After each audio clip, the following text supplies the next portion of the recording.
So guys, ganito siya kalakas umigop. Kaya kahit anong dumi ng sasakyan mo, kahit gaano pa kadumi yung unan mo, yung sofa mo.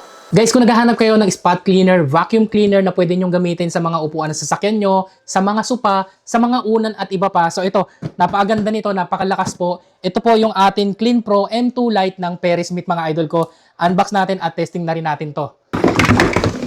Meron na siyang kasamang tatlong nozzle mga idol na pwede natin gamitin. Tapos etong hose niya mga idol ko, makapal na po siya, tapos medyo mahaba na rin.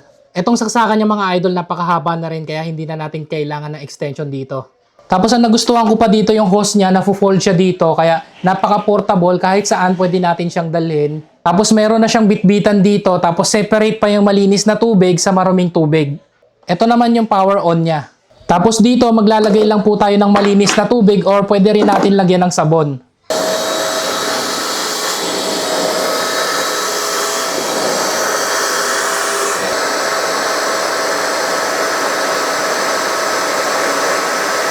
Napakalakas talaga nitong vacuum cleaner na to, napaka-portable, napakaliit lang, kahit saan pwede mong dalhin. Kaya naman kung gusto mo rin ng ganitong portable vacuum cleaner ng Perry Smith, ilalagay ko na lang to dyan sa may basket. Check out mo na lang kung gusto mo rin ng ganitong vacuum cleaner.